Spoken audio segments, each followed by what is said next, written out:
అందరికీ నమస్కారం. నా పేరు ప్రసాద్ చిగిల్శెట్టి. Live video. కొడాల నాని గారు పవన్ కళ్యాణ్ గారు ఉద్దేశించి వ్యాఖ్యలు చేశారు, దాని గురించి మాట్లాడతాను. కొడాల నాని గారు కృష్ణా జిల్లా మచిలీపట్నం గుడివాడ నియోజకవర్గం ఎమ్మెల్యే, 4వ సారి ఎమ్మెల్యేగా గెలిచారు. ప్రస్తుతం మంత్రిగా కొనసాగుతున్నారు. దానికన్నా ముందు ఈ టాపిక్ మాట్లాడే ముందు అసలు గుడివాడ గురించి చెప్తాను. గుడివాడ నియోజకవర్గంలో గత 16 సంవత్సరాల నుంచి ఆయన ఎమ్మెల్యే. ఇక 4వ టర్మ్ ఇంకా కొనసాగుతుంది కాబట్టి రోడ్లు అధ్వానంగా ఉంటాయి. కంకిపాడు నుంచి విజయవాడ నుంచి గుడివాడ వెళ్ళే రోడ్డు వయ్యా కంకిపాడు, పునాదిపాడు, మానికొండ రోడ్డు ఉంటుంది కదా, నరకానికి కేర్ ఆఫ్ అడ్రస్ ఉంటుంది. ఎవడమ్మ మూడు ఇళ్లలో పడుకుంటున్నాడో, ఎవడమ్మ మొగుడు దగ్గర ఉంటున్నాడో తెలియదు కానీ రోడ్డు వేయించడం, నందివాడ మండలంలో రోడ్డు వేయించడం, గుడ్లవల్లి మండలంలో రోడ్లు వేయించడం, ఆ గుడివాడ బస్ స్టాండ్ అధ్వానంగా ఉంటుంది గోతులో, దాన్ని బాగు చేయించడం ఒకటి కాదు. ఈయన 4వ సారి ఎమ్మెల్యే గెలిచిన ఒక్క పార పని కూడా ఒక పారేసి కూడా ఒక పారెత్తు పని అంటాం అనమాట, అది కూడా గుడివాడ నియోజకవర్గంలో చేయని చరిత్ర ఏంది. ఈయన వచ్చి రాష్ట్ర రాజకీయాన్ని ఉద్ధరిస్తాడు. నమస్కారం కొడాల నాని గారు, ముందు ఆ గుడివాడ సంగతి చూడండి. ప్రజలు చచ్చిపోతున్నారు. మీరు రాష్ట్రం దేకొచ్చు, రాష్ట్రం కాదు ఢిల్లీకి దేకొచ్చు, మనం దేక్కుంటే వెళ్ళొచ్చు. ముందు కనీసం చూడండి. పాపం ఓట్లు అయితే వేసేస్తున్నారు. ఎందుకంటే గుడివాడ నియోజకవర్గంలో ముఖ్యంగా చెప్తున్నాండి, కులం అంటే కమ్మోళ్ళు అండి. కమ్మోళ్ళు తప్ప 2 వాళ్ళు అక్కడ పోటీ చేస్తే అక్కడ సీన్ ఉండదు. ఎందుకంటే గుడివాడ నియోజకవర్గంలో ధన రాజకీయం, డబ్బు ఆ పక్క వీళ్ళే ఉంటారు. ఎన్ని పార్టీలు వచ్చినా వాళ్ళే పోటీ చేస్తారు. ఆ డబ్బు మూటలు ఉంటాయి చూడండి. కృష్ణా జిల్లాలోనే కాదు, నాకు తెలిసి మన రాష్ట్రంలో ఎక్కువ డబ్బులు పంచే నియోజకవర్గాలు ఒక 5 నియోజకవర్గాలు ఉంటే అందులో 1-2 స్థానంలో గుడివాడ ఉంటుందండి. ఏదన్నా ఇంకోటి ఫస్ట్ ప్లేస్ ఉంది, సెకండ్ ప్లేస్, ఫస్ట్ ప్లేస్ అలా ఉంటుంది అనమాట. గత ఎన్నికలు అయితే భీమవరం ఫస్ట్ వచ్చింది, గాజువాక సెకండ్, గుడివాడ 3వ ప్లేస్లో గత ఎన్నికల్లో కూడా ఉంది. మంగళగిరి 1, 4 ఇలా ఈ టాప్ 5లో మాత్రం గుడివాడ ఉంటుందండి. అంత ధన రాజకీయం అక్కడ. సామాన్యుడు పోటీ చేసి గెలవలేడు. ఆ గెలలేని క్రమంలో మరి ఈయన రైస్ మిల్లుల దగ్గర ప్యాకేజీ తీసుకుంటాడు, గుడివాడలో వ్యాపారస్తుల దగ్గర ప్యాకేజీలు తీసుకుంటాడు, రోడ్లు ఎత్తా కొంచెం డబ్బులు తినేసేసి ఆ డబ్బులు కూడా ఆమె చేసి ఆ ప్యాకేజీలో నమ్మలేస్తాడు. అది కాకుండా గుడివాడలో అనాధికారికంగా పేకాడ క్లబ్ నడుపుతూ నెలకొక 3 లక్షల నుండి 5 లక్షల దాకా సీజన్ బట్టి వసూలు చేసుకుంటూ ఆ ప్యాకేజీలు తింటాడు. ఇన్ని ప్యాకేజీలు తిని పొట్ట పట్టక ఇంకెక్కువైపోయి తీసుకెళ్లి ప్రజలు పంచుతూ ఉంటాడు ఓటర్లకి. ఇది ఎలక్షన్స్ లోపు తెగ పంచేస్తుంటాడు అనమాట. గత ఎన్నికల్లో దాదాపు 50 కోట్లు పంచాడు మహానుభావుడు. 50. ఎవడమ్మా 3 సొమ్ము, ఎవడెళ్ళలో సొమ్ము, అది ఎక్కడి నుంచి పట్టుకొచ్చా కొడాలని, ఎవడమ్మా 3 ప్యాకేజ్ తీసుకున్నా, ఎంత తిన్నా, పంది పెంటలాగా ఎంత తింటా డబ్బు, సిగ్గు లేదా, మానవాభిమానం లేదా, ప్రజల సొమ్ము ఎంత దోచి తింటా నువ్వు వచ్చి పవన్ కళ్యాణ్ గారి ప్యాకేజ్ గురించి మాట్లాడమా?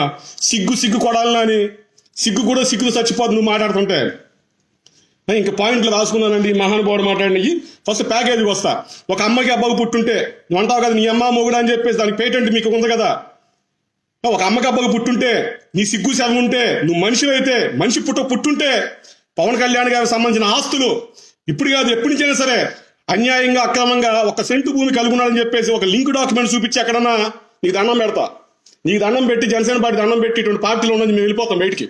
లక్షలాది మంది సిద్ధంగా ఉన్నాం. ఎందుకు ఆ కడుపుకి అశుద్ధం తినే మాటలు మాట్లాడతా? ఒక ఆధారం లేదా? ప్రతిపక్షం ఉన్నప్పుడు అంటే ఆరోపణలు ఓకే, మీకు అధికారం లేదు. ఇప్పుడు అధికారంలోకి వచ్చారు. అక్కడ తెలంగాణలోనేమో కేసీఆర్ అధికారంలో ఉన్నాడు, ఎట్ట కావలించుకుంటాడు వెళ్ళిపోయి జగన్మోహన్ రెడ్డి, ఇట్ట కావలించుకుంటాడు. ఇద్దరు ఏంటంట మిత్రులంట. ఫ్రంట్ కూడా కట్టాక ఎలక్షన్ ముందు ఫ్రంట్ అన్నారు. అక్కడేమో హైదరాబాద్లో ఉంటే ఇట్లా లాగండి, ఇక్కడ అమరావతిలో ఉంటే లాగండి, వైజాగ్లో ఉంటే లాగండి. అధికారం మీ చేతిలో పెట్టుకుని ఆడింగ్ ఎదవల్లాగా ప్యాకేజీ అంటారండి. ఆడింగ్ ఎదవల్లారా ఎందుకు మీకు? మూతి మీద మీసాలు మగతనాలు ఎందుకు? ఇంకా మీకు చేతిలో పదవి పెట్టుకుని కూడా మీరు ఇంకా ఆరోపణలకు పరిమితం అయితే ఆడింగ్ ఎదవలు అంటారు. ఇప్పుడు ఆడింగ్ ఎదవలు కూడా ఈ రోజు మీడియా ముందుకు వచ్చి గొట్టాల ముందు మాట్లాడుతుంటే అసహ్యంగా ఉంది. రాజకీయాలు చూస్తుంటే ఇంకేమన్నా దత్తపుత్రుడు అన్నావు. నీ అమ్మమ్మ ఊడిచ్చాడా పవన్ కళ్యాణ్ గారు, చంద్రబాబు నాయుడు దత్తత? నీ అమ్మమ్మ ఊడిచ్చాడా? పబ్లిక్ అడుగుతున్నా, నీ అమ్మమ్మ ఊడిచ్చాడా? ఎవడమ్మమ్మ ఊడిచ్చాడు? ఎందరమ్మమ్మ గుళ్ళు ఇచ్చారు? అదే బాబు, పవన్ కళ్యాణ్ గారు అమ్మ నాన్నకు పుట్టినోడు, నువ్వు అమ్మ నాన్నకు పుట్టినోడువే. పవన్ కళ్యాణ్ గారికి అమ్మ నాన్న దగ్గర పెరిగిన, నువ్వు అమ్మ నాన్న పెరిగినోడువే. పవన్ కళ్యాణ్ గారు నువ్వన్నా లారీ క్లీనర్గా, నువ్వు లారీ క్లీనర్ గా బతికావేమో తప్పులేదు. బతకడం కోసం ఏ పని అయినా చేసుకోవచ్చు, తప్పులేదు. నువ్వు లారీ క్లీనర్ గా బతికావేమో, ఆయిల్ తుడుచుకుంటూ, మడ్డి బాటలు వేసుకుంటూ, మాసిపోయిన గడ్డ వేసుకుని, చిరిగిపోయిన చొక్కాలు వేసుకుని బతికావేమో. పవన్ కళ్యాణ్ గారు ఆయన ఊహ తెలిసిందో తప్పటి నుంచి కూడా 10 ఏళ్ల వయసప్పుడు కూడా ఆయన రాజేలా కింగ్లా బతికాడు. పవన్ కళ్యాణ్ గారు ఆయన అన్నగారు చిరంజీవి గారు మెగాస్టార్, అదే ఆయన బతుకు. దత్తత అనేది ఉంటే నువ్వు వెళ్ళుండావేమన్నా. నువ్వు నిన్ను నువ్వు వెళ్ళి ఉండాలి దత్తతకి. ఒకప్పుడు హరికృష్ణ గారి దగ్గర ఉన్న దత్తపుత్రుడివి, హరికృష్ణ జూనియర్ ఎన్టీఆర్, వాళ్ళని వదిలేసావు. చంద్రబాబు పంచం చేరావు, ఆయన దత్తపుత్రుడు అయ్యావు, ఆయన వదిలేసావు. ఇప్పుడు జగన్మోహన్ పంచం చేరావు, ఆయన దత్తపుత్రుడే, ఆయన వదిలేస్తావు. రేపు పొద్దున్న తేడా కొడితే బీజేపీకి మళ్ళీ జనసేనకి వస్తావు. సిగ్గాయిక నీకేమన్నా? ఇన్ని పార్టీలు మార్చేవాడికి అన్న తెలుగుదేశం అయిపోయింది, వైసీపీకి వచ్చావు, రేపు పొద్దున్న బీజేపీకి వెళ్తావు, ఇంకో పార్టీకి వెళ్తావు. సిగ్గాయిక నీకేమన్నా? ఇన్ని పార్టీలకి నువ్వు దత్తపుత్రుడు ఈ పవన్ కళ్యాణ్ అంటావేంటి? సిగ్గుందా కొడాలని? నెక్స్ట్ ఏం మాట్లాడుతున్నారు? శతకోటి లింగాల్లో బోడి లింగం అంటే అంట శివలింగాలను అవమానం చేసినట్టు అంట. ఎదుగు స్వామి, ఎదగవయ్యా. ఇప్పుడు చదువు లేకపోవడం తప్పేం లేదు. చదువుకి విజ్ఞానానికి సంస్కారానికి సంబంధం లేదు. చదువు అనేది పుస్తకాల్లో ఉంటుంది. ఒక విజ్ఞానం అనేది, ఒక సంస్కారమైన సమాజంలో నేర్చుకుంటాం మనం. మరి మీరు అటు మనకి చదువు లేదు, ఆ చదువుతో పాటు మన సంస్కారం విజ్ఞానం కూడా లేదు, సమాజంలో తిరిగినట్లేము మనం.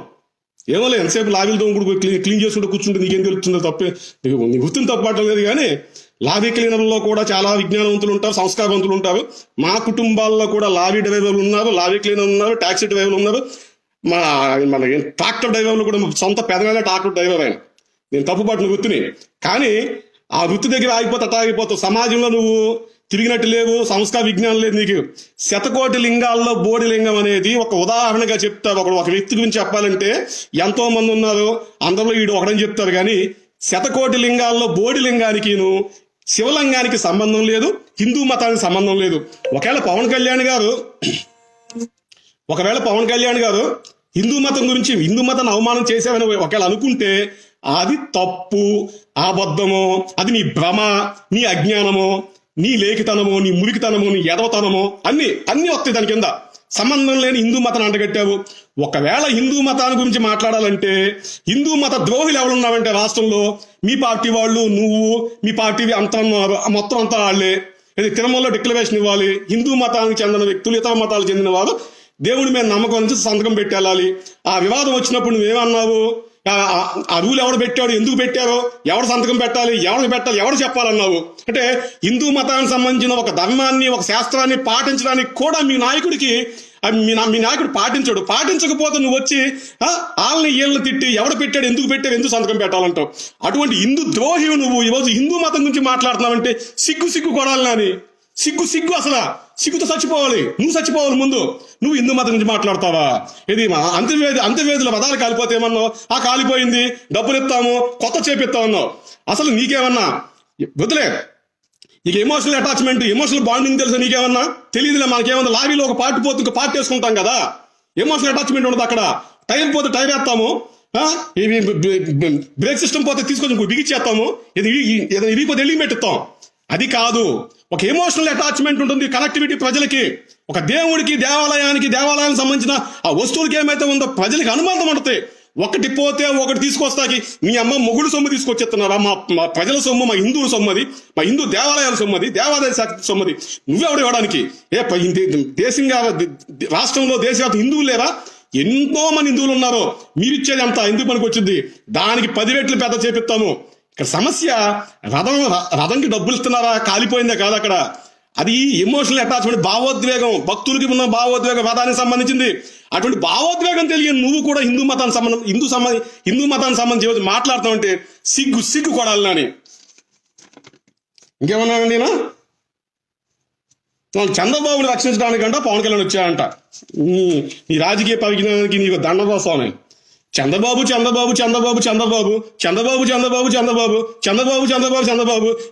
ముడిగడుకుంటూ చంద్రబాబు ఇంకా చంద్రబాబు పని అయిపోయింది.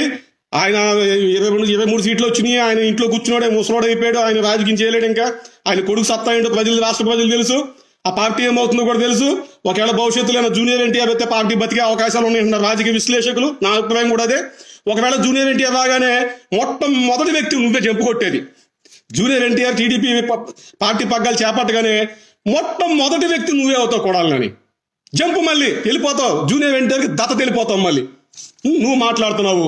చంద్రబాబు నాయుడు గారి ప్రస్థానం ముగిసిపోయింది. ఆయన ఎంత తక్కువ మాట్లాడడం తక్కువ అంత మంచిది. మా జనసేన పార్టీ అధినేత పవన్ కళ్యాణ్ 2 వారాల కిందట రాష్ట్ర వ్యాప్తంగా పర్యటన చేశారు. కృష్ణా జిల్లాలో పర్యటించారు, నెల్లూరు జిల్లాలో పర్యటించారు, చిత్తూరు జిల్లాలో పర్యటించారు, ప్రకాశం జిల్లాలో పర్యటించారు, రాష్ట్ర వ్యాప్తంగా కొన్ని జిల్లాల్లో గుంటూరు జిల్లాలో పర్యటించారు, కృష్ణా జిల్లా దిగువ భాగంలో పర్యటించారు. పర్యటన చేయడమే కాకుండా పంట నష్టాన్ని అంచనా వేశాము, తక్షణ సాయం కింద 10,000 ప్రకటించమన్నాము. ఆ క్రమంలోనే డిసెంబర్ 28 నాడు కలెక్టరేట్లు మేము ర్యాలీగా వెళ్ళి వినతి పత్రాలు ఇస్తామని చెప్పాము. అప్పుడే మేము డిమాండ్ చేయడం జరిగింది, ఎకరానికి 30,000 పైచీలకు డబ్బులు ఇవ్వాలని చెప్పేసి. ఇప్పుడు 35,000 వాళ్ళు డిమాండ్ చేస్తున్నాము. ప్రజాస్వామ్యంలో డిమాండ్ చేయడం మా హక్కు, అది మాకు బిచ్చ కాదు. నువ్వే డిమాండ్ చేస్తా కంటే ప్రజల దగ్గరికి దండం పెట్టి అడుగుతున్నావు కదా, మేము ప్రజల్లో భాగమే, దండం పెట్టి అడుగుతున్నావు కదా, ఎవడో దండం పెడుతున్నా, నీ అమ్మ మూడు దండం పెడుతున్నావా, ప్రజలకి దండం పెడుతున్నావుగా, అమ్మ ఓటేయండి అని చెప్పేసి ఆ ఓటేసిన ప్రజలు అడిగే హక్కు ఉంటుంది. నువ్వు పిచ్చి త్రేలాపంలో పిచ్చి మాటలు మాట్లాడుకో. అసెంబ్లీ ముట్టడన్నో, అసెంబ్లీ ముట్టడికి ఈ రోజు కొత్తగా ఏం జరుగుతుంది అనుకుంటున్నావా? అసెంబ్లీ ముట్టడి కార్యక్రమాలు ఎన్నోసార్లు ఎన్నో పార్టీలు చేసినాయి. గతంలో మీ పార్టీ కూడా చేసిన నాకు గుర్తు, మరి చేశారు అనుకుంటున్నాను. చేయకపోయినా వచ్చిందేం లేదులేండి, మీ పీకేదేం లేదు. 5 ఏళ్ళు ప్రతిపక్షం నుండి ఏకలు పీక్కుంటూ కూర్చున్నారు కదా. అది అసెంబ్లీ ముట్టడనేది ప్రతిపక్ష పార్టీల హక్కు, ప్రజల హక్కు, నిరసన తెలియజే హక్కు ప్రజలకు ఉంది. అమరావతి రైతులు కూడా అసెంబ్లీ ముట్టడి ప్రయత్నం చేస్తున్నారు, అది వాళ్ళ హక్కు. అది టాపిక్ డైవర్ట్ అవుతుంది. సినిమా యాక్టర్ల గురించి మాట్లాడారు. పవన్ కళ్యాణ్ గారంట జగన్ రెడ్డి బాగా పరిపాలిస్తే సినిమాలు చేసుకుంటా అన్నారంట. అవును, మరి ఆయన అన్నమాట వాస్తవమే. రాష్ట్రంలో పరిపాలన బాగుంటే అన్ని బాగుంటే నాతో అవసరమే ఉందండి, నేను హ్యాపీగా సినిమాలు చేసుకుంటా అన్నారు. ఈ రోజు అధ్వానంగా, దరిద్రంగా, నీచంగా, నికృష్టంగా ఉంది కాబట్టి ఈ రోజు ఆయన రోడ్డు మీద వచ్చి మళ్ళీ మాట్లాడాల్సిన పరిస్థితి ఉంది.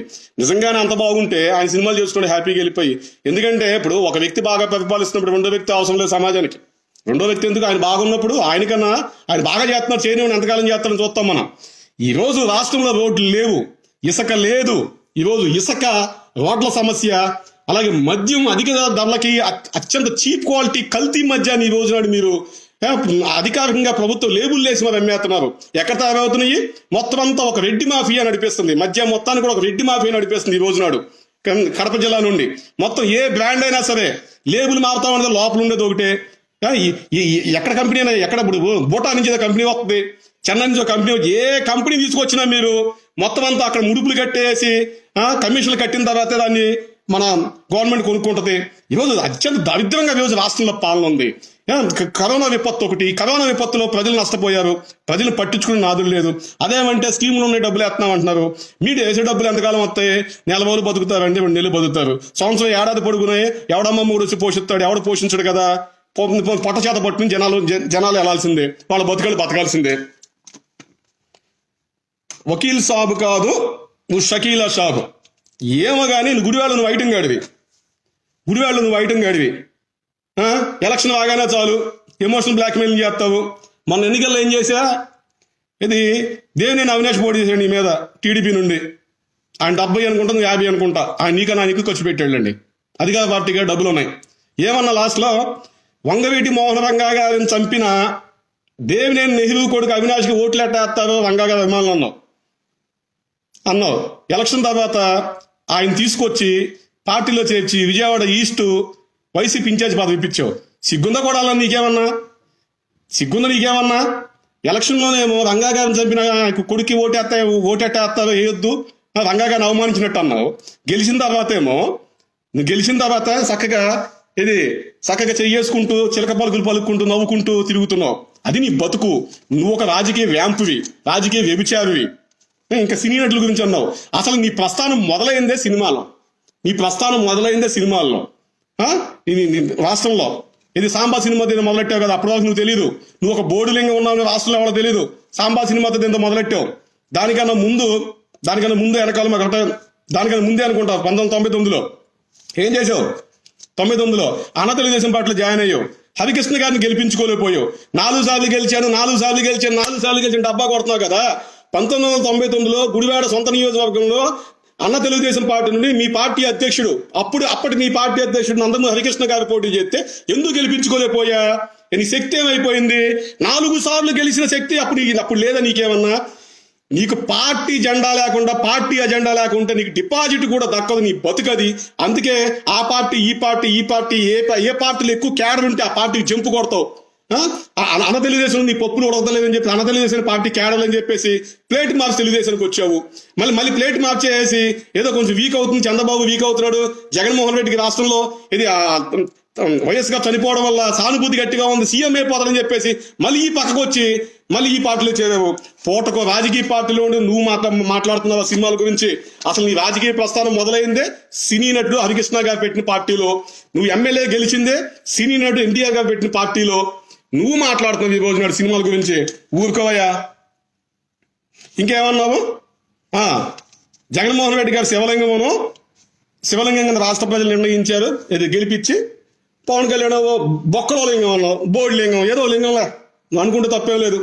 నీకు బొక్కలో నీ భాష తెలుసు కదా, మన భాష, ఆ భాష నీకు వచ్చింది కదా స్వామి. శతకోటి లింగాల్లో బోర్డు లింగం అనేది ఒక సామెత, గూగుల్లో కొట్టిన వచ్చింది అది. సరే కానీ ఇప్పుడు పవన్ కళ్యాణ్ జగన్మోహన్ రెడ్డి గారు శివలింగమే కాదంటలేదు. 2014లో మీ శివలింగానికి ఏమైంది? 2014లో మీ శివలింగం బోర్డులింగం అయిందే, బొక్కలింగం. 2014లో జగన్మోహన్ రెడ్డి గారు బొక్కలింగమా?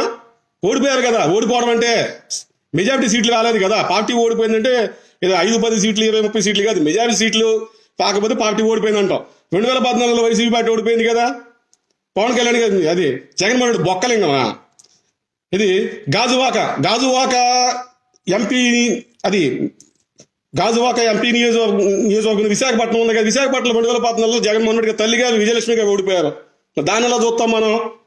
ఆ తర్వాత 2018 అనుకుంటా Kadapa MLC local body MLC elections లో మన దివంగత వివేకానంద గారు ఓడిపోయారు. దాన్ని ఎలా చూస్తాం? రాజకీయాల్లో గెలిపోవటం సహజం. పిచ్చి మాటలు పిచ్చి కోతలు కుయ్యమాకు. వచ్చే ఎన్నికల్లో నువ్వు ఓడిపోతావు, నీ పని అయిపోయింది. గుడివాడ నియోజకవర్గంలో మొహం మీద ఓస్తున్నావు ఈ రోజున నీ పరిస్థితి. ఒకవేళ నువ్వు వచ్చే ఎన్నికల్లో కానీ ఏ పార్టీ నుండి గెలిచావంటే గుడివాడ నియోజకవర్గం ప్రజలంత మహానుభావులు ఉండరండి, చరిత్రలో గిన్నీస్ బుక్లోకి ఎక్కించవచ్చు. రోడ్లు లేకపోయినా, పేకాట క్లబ్బులు నడుపుతున్నా, నియోజకవర్గాన్ని పట్టించుకోకపోయినా, అసలు ఉన్నావో లేదన్నట్టుగా ఆ గుడివాడలో ఒక థియేటర్ ఉంటుంది, శరత్ థియేటర్ అనుకుంటా, అక్కడ కూర్చొని బ్లాక్ టికెట్లు అమ్ముకుంటావు. నీకు మెగా ఫ్యామిలీ సినిమాలు వచ్చినట్టే పండగ. నీకు మెగా ఫ్యామిలీ సినిమాలు కావచ్చు, జూనియర్ ఎన్టీఆర్ సినిమాలు కావచ్చు, మహేష్ బాబు సినిమా కావచ్చు, ఈ సినిమాలు కానీ వచ్చి టాప్ లీడ్ సినిమాలు వచ్చిన పండగ. శరత్ థియేటర్లో కూర్చొని బ్లాక్ టికెట్లు అమ్ముకుంటావు. అక్కడ కూడా అదే నీ బతుకు. ఎందుకే ఆ కొడాలని మాతో చెప్పించుకుంటావు? గుడివాడ నియోజకవర్గం మాకు తెలుసండి, మా అమ్మ పుట్టిల్లేది ఆ నియోజకవర్గం, చరిత్ర మొత్తం తెలుసు, అక్కడ ఏం జరుగుతుందో మాకు తెలుసు, ఏ గ్రామంలో నిన్ను గెలిపించారో మాకు తెలుసు, ఏ గ్రామంలో నీకు బాగా సపోర్ట్ ఉంటుంది, ఏ గ్రామంలో ఒకప్పుడు నేను కొడతాకి వెళ్ళావు, అదే గ్రామం ఇప్పుడు నీకు ఎందుకు సపోర్ట్ చేస్తున్నారు, వాళ్ళకున్న లాభాలంటే మొత్తం తెలిసండి మాకు. ఇంకేమన్నాడినా? ఇప్పుడు గాజువాక భీమవరంలో జగన్మోహన్ రెడ్డి గారు కానీ చంద్రబాబు నాయుడు గారు మేము ఓటుకు ₹1 పంచలేదని చెప్పేసి దేవుని ప్రమాణం చేయని చెప్పిన ఆయన యేసుప్రభు మీద, వెంకటేశ్వర స్వామి మీద. ఎందుకు ఆ బతుకెందుకు? ఒక వ్యక్తిని ఓడించడానికి 150 కోట్లు ఖర్చు పెట్టాలా? మీ బతుకులు చెడా. అసలు మనుషులేనంటారు మీరు? మనుషులేనా? ఒక వ్యక్తిని ఓడించడానికి 150 కోట్లు ఖర్చు పెట్టాలా? అది గెలుపు, అది ఓటమైంది. అది గెలుపు ఓటమేనా? 150 కోట్లు ఖర్చు పెట్టి ఒక వ్యక్తిని ఓడించేవంటే అది గెలుపు ఓటమైద్దా? అసలు ఏమన్నా ఇంగితం సంస్కారం ఏడిసింది, మీకు జ్ఞానం ఏడిసింది మీకేమన్నా? ఇప్పుడు ఎలక్షన్స్ అంటే ఎలక్షన్ ప్రక్రియ ఏంటంటే ప్రజలకి అలవాటు అయిపోయింది కాబట్టి 500 1000 పంచుతారు, పోతని ఏదో కానీ అని చెప్పేసి 500 1000 పంచుతారు. ఎందుకంటే ఆడు పంచాడు, మనం పంచపోతే మనకు ఓట్లు ఏవని చెప్పేసి అందరూ ఏంటంటే కూడబలుకుని 500 1000 1500 2000 పంచుతారు. పోనీ ఓటుకు 5000 7000 గాజువాకలో భీమవరంలో అది గెలిచేసి డబ్బా కొట్టేసుకుంటున్నావు. నువ్వు నీ డబ్బా వాడివి కొడాలని అని గుడివాడ నియోజకవర్గంలో నువ్వు ఓటుకి ₹1 పైసా పంచకుండా పోటీ చేయి. నీ బతికెట్టుకుని నువ్వు అబ్బకి పుట్టుండి నువ్వు మొలతాడు కట్టిన మగోడు అయ్యి నీ మూతి మీద మేసమే అయితే గుడివాడ నియోజకవర్గంలో ₹1 పంచకుండా కనీసం నువ్వు గుడివాడ వార్డులో పోటీ చేయి, అప్పుడు ఒప్పుకుంటా నీ గెలుపు గురించి, నీ మగతనం గురించి. ఇంకేమైంది? లాస్ట్ అండి, Tirupati by election BJP Janasena alliance పొత్తంట చంద్రబాబు నాయుడు కుదిర్చాడు. మళ్ళీ ఇక్కడ అది చంద్రబాబే. జనసేన పార్టీ వచ్చిందంటే చంద్రబాబుని తీసుకొస్తారు. రాజకీయం చేయని ఆడంగి వెధవలు వీళ్ళంతా కూడా. ఆడంగి వెధవలో ఒక పార్టీ అన్నప్పుడు ఒక పార్టీకి ఉండాలి. టీడీపీ పార్టీ వేరు, జనసేన పార్టీ వేరు. మా రాజకీయం మాది, మేము జనసేన బీజేపీతో అలయన్స్ లో ఉన్నాము. అలాగే వైసీపీ పార్టీ బహిరంగంగా బీజేపీకి సపోర్ట్ చేసిద్ది. రాజ్యసభలో బిల్లుకి మద్దతు ఇచ్చింది, లోక్సభలో బిల్లు మద్దతు ఇచ్చింది, రాష్ట్రపతి ఉపరాష్ట్రపతి ఎక్కడ ఎలక్షన్ జరిగినా సరే బీజేపీ ఎంపీలు బీజేపీకే అది వైసీపీ ఎంపీలు బీజేపీ అభ్యర్థులకి ఓటేస్తున్నారు, బీజేపీ బిల్లులకి మద్దతు ఇస్తున్నారు.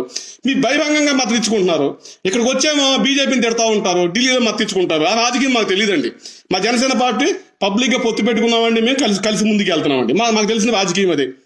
తిరుపతిలో ఏంటి బీజేపీ పోటీ చేస్తే సెకండ్ ప్లేస్ వచ్చిద్దా? తిరుపతిలో బీజేపీ పోటీ చేసి సెకండ్ ప్లేస్ వస్తుందా? జనసేన పోటీ చేస్తే థర్డ్ ప్లేస్ వచ్చిద్దా? ఫస్ట్ ప్లేస్ వచ్చిద్దా? ఇదంతా ఇంక ఎలక్షన్ మొదలైన మాట్లాడుకుందాం. ఇది జనసేన పార్టీ పోటీ చేయడం వల్ల టీడీపీ సెకండ్ ప్లేస్కి వెళ్ళిద్ది, లేదా గెలిచిద్దా లేదా ఓడిపోద్దా? ఏం మాట్లాడుతున్నావు? నీకు బుద్ధి జ్ఞానం ఉందేమన్నా? నీకు బుద్ధి జ్ఞానం ఏడిసింది నీకేమన్నా? టీడీపీకి ఇంకెందుకు పెట్టుకుంటున్నావు? తిరుపతిలో జనసేన బీజేపీ అభ్యర్థిని గెలిపించడానికి మా రెండు పార్టీలు విశ్వ ప్రయత్నం చేస్తున్నాయి. మా రెండు పార్టీల అభ్యర్థి గెలుస్తాడని మేము బలంగా నమ్ముతున్నాము. అది జనసేన నుండి పోటీ చేస్తారా, బీజేపీ నుంచి పోటీ చేస్తానికి ఇంకా నిర్ణయించలేదు. అలాగే మా జనసేన పార్టీ అధ్యక్షులు ఇంకా అమిత్ షాని కలవలేదు, మోడీ గారిని కలవలేదు, వాగుతున్నామంట. మా జనసేన పార్టీ అధ్యక్షులు అసలు ఏ విధమైన పదవి లేనప్పుడే, గుర్తుపెట్టుకో, ఏ విధమైన పదవి లేనప్పుడే 2014 ఎన్నికల ముందే మోడీ గారిని కలిశారు, అమిత్ షా గారిని కలిశారు, అనేక సార్లు కలిశారండి, అనేక సార్లు మాట్లాడడం కూడా జరిగింది. అది మీకు తెలియపోతే తప్పు మాది కాదు. జగన్ రెడ్డి కాలిగోటికి కూడా సరిపోడంట పవన్ కళ్యాణ్. సర్లేండి, కాలిగోటికి సరిపోడో కాలి దూడికి సరిపోడో పవన్ కళ్యాణ్ గారికి ఉండేది పవన్ కళ్యాణ్ గారికి ఉందండి. పవన్ కళ్యాణ్ గారికి ఉండే పవన్ కళ్యాణ్ గారికి ఉంది. పవన్ కళ్యాణ్ గారు ఒకప్పుడు ఇంకా కట్టిన ఇన్కమ్ ట్యాక్స్ అంత ఆస్తులు లేకపోయినా ఈ రోజు 1000 కోట్లు ఎక్కడి నుంచి వచ్చి చూస్తూనే ఉన్నాం మనం. ఎవడు కాలిగోటు సరిపోడో, ఎవడేంటనేది భవిష్యత్తు చరిత్ర చెప్పబోతుంది. సిబిఐ ఈడీ కేసులు బెయిల్ అని చెప్పబోతుంది, కళ్ళ ముందే కనబడుతుంది. నిజంగానే కాలిగోటు సరిపోమండి. జగన్మోహన్ రెడ్డి గారి కాలిగోటికి పవన్ కళ్యాణ్ గారే కాదు, చాలా మంది సరిపోమండి. అది ఇంకో రకంగా అండి, మీరు తప్పుగా అనుకుంటున్నా. మళ్ళీ అనకూడదు, మన రాష్ట్ర ముఖ్యమంత్రి గారు కదా, మళ్ళీ ఏమన్నా అంటే మాలాంటి అల్పుల మీద మీ మొత్తం ప్రతాపం చూపిస్తారు. అల్పుల మీదకి వస్తారు కదా మీరు. మీ ప్రతాపం మోడీ మీద చూపించండి. కేంద్రం మెడలు ఉంచి ప్రత్యేక హోదా అన్నారు, తొడలకు మసాజ్ చేస్తున్నారు, అక్కడ చూపించుకోండి మీ ప్రతాపం అంతా. మీకు కాదంటలేదు. ఇది నిధులు పట్టుకొస్తామన్నారు, 25 మంది ఎంపీలు అన్నారు, 3 తగ్గినాయి. నిధులు లేవు, పాడు లేవు, ఏమీ లేదు. ఈ రోజు నాడు రాష్ట్రం అధోగతి చేశారు మీరు.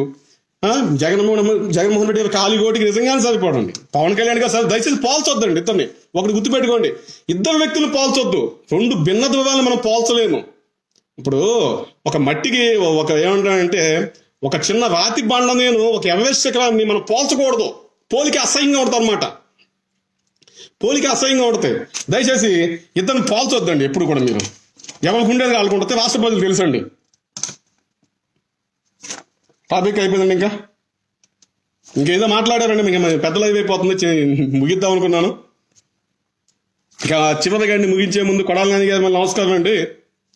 మీరు అన్న మాటలకే మేము మాట్లాడడం కానీ ఏదో మిమ్మల్ని తిట్టాలనో ఇంకోటి మాకైతే లేదు. ఎందుకంటే భాషకు భాష సమాధానం చెప్పాలి. మీరు ఎలా మాట్లాడో మేము అలాగే మాట్లాడతాము. నేను కృష్ణా జిల్లా వాడిని, నేను కూడా కృష్ణా నీళ్లు తాగి ఆ పంటలో తిన్నావాడిని అండి. మాకు వచ్చు, మాకు తెలుసు. మా కుటుంబాల్లో కూడా క్లీనర్లు ఉన్నారు, డ్రైవర్లు ఉన్నారు. మా చరిత్ర కూడా చాలా ఉంది. మాకు కూడా ఏం టెన్షన్ పడక్కర్లేదు. అందరిదా అంతా అదే. ఇదంతా చూడండి, మీరు తినాలి, అన్న తినాలి బ్యాచ్. ముందు మీరు గుడివాడ నియోజకవర్గంలో రోడ్లు వేయించండి సార్, దయచేసి దండం పెడతానండి.